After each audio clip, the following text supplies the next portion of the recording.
to the EXCELcast. I'm Jonathan Kuskiski, Director of the EXCEL Lab here at the University of Michigan.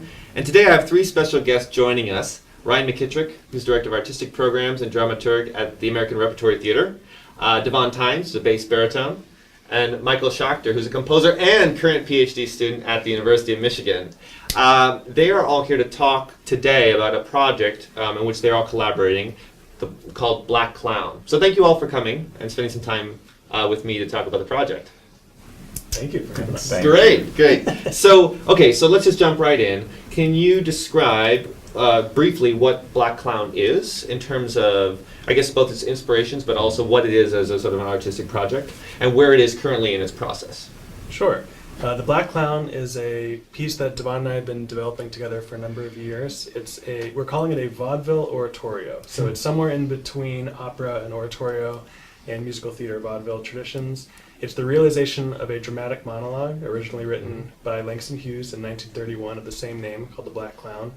And it's going to be presented by the American Repertory Theater in about a year, and they commissioned and developed the project. That's great. Okay, so it's going to be premiered in about 1 year from now, so let's say fall 2018-ish. We're now recording this in the beginning of fall 2017, and you are all here on campus together to sort of to go through a week-long workshop on the project. Is that correct? Exactly. Can you describe a little bit about what that means and where the project stands as it is currently? Sure. Yeah. So making a work of this size for us has been a pretty iterative process where we've done subsequent passes of the whole nature of the work. So Davóne and I started with a piano and voice work for a recital, about 25 minutes in length, and then taking themes from that, when we got the commission from the A.R.T, we built it out into what will be about a one-act, 80-minute theatrical, fully staged work.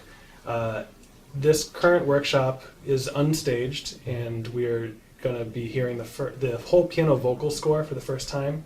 The final work is going to be set for Davóne as well as a chorus of 12. So we have University of Michigan voice graduate students who are going to be rounding out the chorus. Professor Kathy Kelly is conducting, and the pianist Steve McGee is going to be accompanying. And we're going to get, for the first time, a whole sense of the current draft of the work from beginning to end, which will then be a blueprint for us to work off of as we do orchestrations, as we do movement, and as we make the final changes to the parameters of the show. I see. Okay, so and this sort of current status of the project, what it looks like and what it will become, is, as I understand it, quite different from where the project originated. Can you just speak really briefly, maybe Davóne as well, about sort of where did the germ of this idea come from? And how do you two know each other? Mike and I know each other since undergrad. We were in choir together and knew each other since basically the first week of school. We had a lot of musical getting to know each other during that time, and part of that was wanting to make music together. Mike was a pianist and composer, and I was figuring out singing, and we knew we both liked Langston Hughes. We knew we both liked Langston Hughes' poetry, and so we wanted to see what might come out of that. After I graduated undergrad, started working. I was singing in a church job at the National Shrine in D.C. And remember singing a lot of choral music that was very beautiful, but maybe not so personally interesting. One Sunday in particular, half asleep during the homily, I sent emails to Mike saying, we need to make something that is maybe a bit more personal, or can we try to do that project we talked about when we were undergrads? So we dug around through some poetry, and Mike wrote a song called Pierrot as a kind of trial of how we might figure out singing Hughes' text between the two of us, because there are existing Hughes song cycles and Hughes works, but he found something really special, which is a poem called The Black Clown that is not really known. People don't usually perform it, and it's not really included in a lot of the larger works on Hughes. So finding this particular poem and seeing that it was a really unique work within all of his canon, and that he was very direct about proclaiming a message of self-realization, of freedom, of transcending oppression that had not been so clearly outlaid in other parts of his work. So it was just exciting to find that thing, but then also be daunted by the task of what do we maybe do with this? Yeah. And very interestingly, he described the poem as a dramatic monologue, and unlike many poems which exist as poetry and are to be read or perhaps read aloud, he included 2 columns, one called the poem and then one called the mood, with imagined musical suggestions if it were to be performed with music, and stage instructions if it were to be theatrically realized. And he even writes a dramatic monologue to be spoken to the accompaniment of a piano or an orchestra in a person in a clown suit. So he's already imagining it in this staged way. And as a composer setting text that I don't write, I'm always faced with the question, like, why does this need to be set to music? What does music add that is not already artistically there in the original? And to have something like this, which was created for the expectation of being performed theatrically and with music, I think was a big motivator as we were developing the project. That's great. So Ryan, can you speak a little bit to how American Repertory Theater came to the picture here? What was it about this project or these collaborators that drew your attention, and sort of at what point did that happen? And what is your role, in terms of the collaboration itself? Sure. Well, we had commissioned an opera called Crossing that a composer named Matt Coyne wrote. And we premiered that as part of a Civil War project that we were working on. And Davóne was in that. In fact, one of the roles was really written for him in that opera. And after the show opened, Davóne came to talk to us about this Langston Hughes project that he was working on. And I think, with many projects, we have that day when we remember the initial meeting about the project. And it was actually in a small room off of our lobby. Mike couldn't even be there.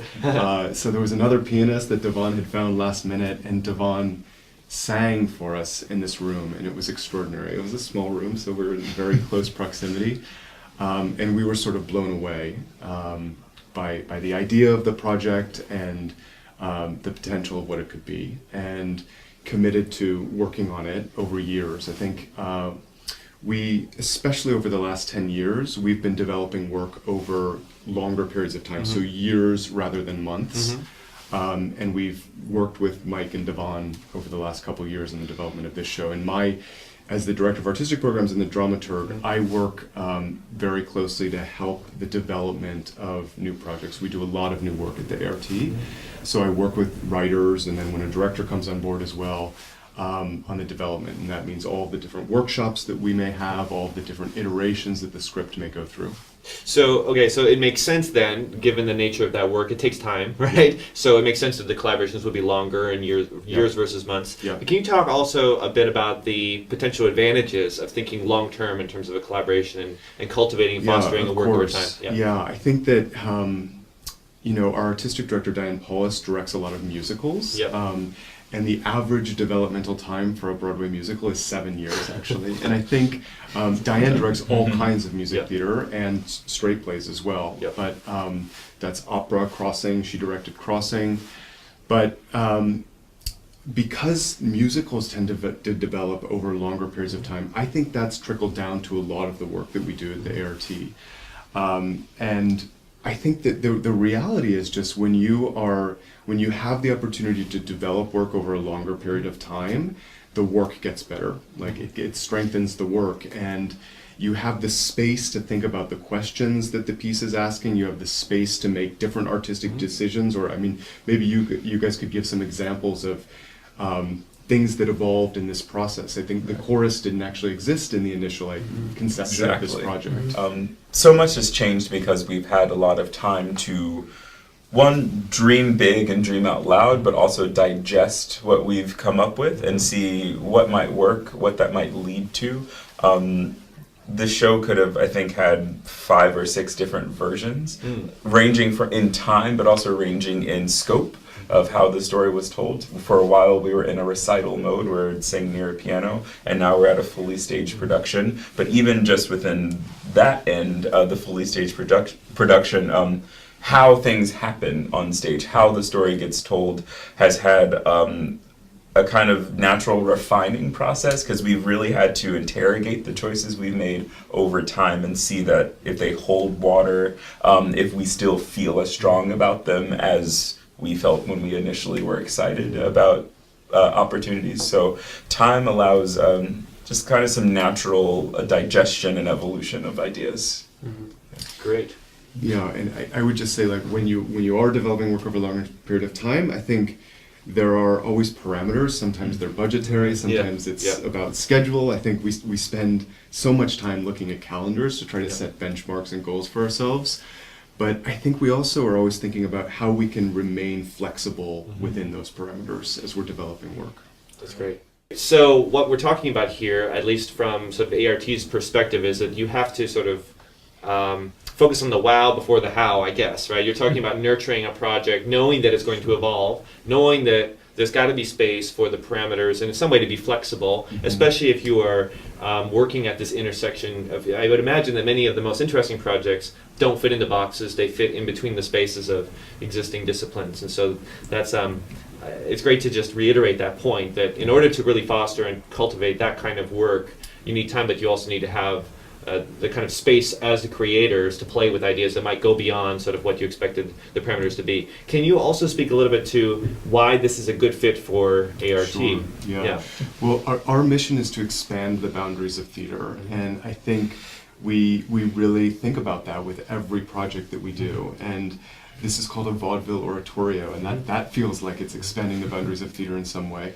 And every project, I think, is fulfilling or that mission in different ways. And I think there have been seasons when expanding the boundaries of theater was very much about space. We have a club theater venue where a show called The Donkey Show performs still every Saturday night.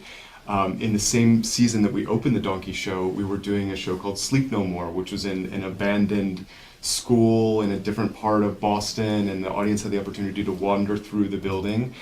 But I think expanding the boundaries of theater has meant many other things to us as well over the seasons. Sometimes it can be about an international collaboration, or, for example, an artist who has not traditionally worked in the theater coming to the theater for the first time. That was the case with Sarah Bareilles writing music for the musical Waitress. She had never actually worked professionally in the theater before. So we're always thinking about our mission, and I think it guides us in everything we do, and it's in our artistic choices, but all the way down to like grant proposals as well. It guides our thinking about grant proposals and how we're positioning our work to different foundations. That makes sense. So, okay, let's shift gears in our conversation a little bit, because one of our primary audiences are students and or recent graduates who might hear 7-year timeline and gasp, right? So especially as a student, a semester seems like a long-term timeline, right? Or even 8 weeks can seem a little bit daunting. So how do you respectively sustain, obviously ART's got an infrastructure around sustaining long-term projects, and we've just spoken briefly, you've got a workshop now, it's a deadline, obviously you get certain, so even if you know it's going to evolve, you have certain pieces that have to come together now that will help set up the premiere. But can you talk about, like, in the interim of those check-ins, how do you sustain projects, both from the creative perspective, the people who are creating it, and also from the perspective of the company that's supporting it? Can we break that down a little bit and get into the weeds and how you maintain momentum? Sure. For me, at least, I think when Davóne reached out to me with that initial email that he mentioned, and then finding this poem, The Black Clown, our working relationship, my knowledge of his voice and his artistry beyond just singing, and the passion for the poem and what it could be and how it could resonate with our relationship with each other as well as what we can make musically, I think has given it just this, like you mentioned, the wow factor for me, that is this constant thing that's been a beacon that I've returned to, even if my temporary focus might have been on my doctoral exams or on other pieces or commissions or projects that I've had going on. And over that initial email is the fall of 2010, and we're in the fall of 2017 now. And since then, the project, as it has taken shape and we've done iterative passes through our understanding of the poem and what it could potentially be realized as, it seems like almost the project itself keeps renewing afresh as we've had different conceptions of the work and as the world around us has changed, and like we're constantly responding to ourselves as we grow as people, as our relationship grows, as different resonances from the poem mean different and new things to us as we continue to re-examine it again and again. So it's been almost like a living thing that's been growing along with us. Also, 7 years, it has been a long time, but we've only even started thinking about it this way this past year because it's been very incremental. We're at a point now where we look back and say, wow, it's been a good amount of time. But when we first started, there were no deadlines, or there was no larger conception of what the timeline would be. We just knew that we were very excited about doing something together. We found a project that we really wanted to figure out and set out on it. So it was an incremental process. It started with one song that then turned into figuring out ideas for how to do more songs, and then after presenting that with each other, even not even to an outside audience, but just sharing with each other how we can move forward. We did. So we didn't ever set out to say, oh my God, we're going to embark on this super epic thing that'll turn into a show. It was first, let's make a song, let's make a few more songs, and let's show it to people that can give good feedback. So it's not a matter of, at that stage too, like setting deadlines and saying, okay, we want to explore this, so let's create, we know that in this amount of time, maybe I can write one song, and I can workshop that one song, and then we'll present it and move forward. Can you speak to either the intentionality or sort of the naturalness of creating deadlines to move forward? I've had the wonderful privilege to be able to make a lot of newer things with friends, to experiment and to try out new ideas and see how they might work. One guiding principle that's been very helpful in creative work is, open your mind, let things expand, see what you might want to wallow in for a while, but also set a deadline for yourself. It doesn't need to be an ultimate deadline. You don't want to say, I'm going to write the next Broadway show in 2 years. But you can say, I'm going to write a song and perform it for a few people in a month or 2 months or whatever you might need. And you get to that place and you've hopefully put some concentrated effort into that thing. So the product that you have is of quality and a real representation of your initial excitement. But it's also a good first foray into seeing what the further expansion of that idea could be, where it should go, because it's also been a lot of discovery in that way too.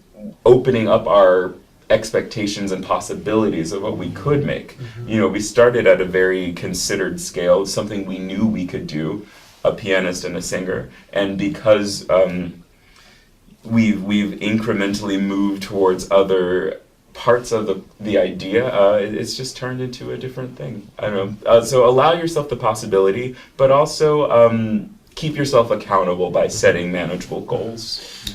And I think the fact that we lived in different cities over a lot of these years has kind of created a natural rhythm of mini deadlines where if I know Davóne's going to be coming to visit Ann Arbor, or if I'm going to where he's been variously in DC and Boston and other places that I might be going to, say, hey, I'm getting together with Davóne in a couple months. Maybe I'll circle back and tinker on some of these songs so we can have something to do when we're together. Yeah, you want to maximize that time because it's so precious. Well, just to make a quick analogy, I'm so glad you spoke about this because, in the realm of entrepreneurship, the analogy might be, focusing on iterating, and in order to iterate an idea, it's not so much about being able to finish the idea, it's a matter of checking in so that you can actually refine and change the idea. And it's, the term that's often used for the sort of the pilot that proves the concept is the minimum viable product, right? Here we might think about the minimum viable project, right? In the aesthetic realm, which is essentially like, in other words, A.R.T. didn't need to see the 80-minute version in order to decide to commit to supporting it, but you needed to have enough, right, in order for all stakeholders to determine the fit, right? So, Ryan, can you speak a little bit about how you and A.R.T. supports this iterative process over a long period of time, and how you think about it either in your own day-to-day work, but also on a project-based I think it's no exaggeration to say we're looking at the calendar all the time and looking forward to the next time that we can all be in the room together and thinking constantly about what's the best next step for the project. So in the case of this project specifically, it's meant a number of different workshops, and workshops can range from, the three of us with our producer, or they can be a bigger next step, which is like what's happening this week at the University of Michigan, which is the piano vocal score has been completed, the chorus has been added, and then we'll have another workshop in the spring where the director will join, we'll start to think about movement. So it's really about taking things in steps, over years, as I said earlier, and always thinking about what's the best next step for the project, but we are always looking for times to be in the room together. I think that's invaluable when you can actually spend time in the same space with your collaborators, and that becomes a deadline and a goal for you to work towards. And I do want to say one thing. I know that 7 years may seem like a daunting period of time. I think, because I work with like a lot of students working on senior theses, for example. So you do have like a year. And I think even within that year, you can set up readings. If you're developing a new play, you can set up readings, get feedback from the reading, set up another reading. So I think there are ways to create a smaller version of that over a smaller time scale. That's great. So, in other words, leverage the academic ecosystem if you're in it, Yes. and the built-in Yes. deadlines that we all live by Yes, to help. absolutely. They can be actually a counterintuitive, perhaps, but powerful way to help push a longer-term project forward. Absolutely, Right? yeah. That's great. Well, I wish we had more time to talk to all of you, but thank you so much for spending some time to share not only the project but your process, and also to the opportunity to learn more about the American Repertory Theater is fantastic. The actual first sort of performance of the workshop work is occurring tonight. This won't go up by then. By the time this goes up, you'll be well Off to along the next- way, off to the next iteration. yeah. But we look forward to following the project and to see its premiere in a year. So thank you all so much for spending some time with us to talk about where it is today. Thank you. Thank you.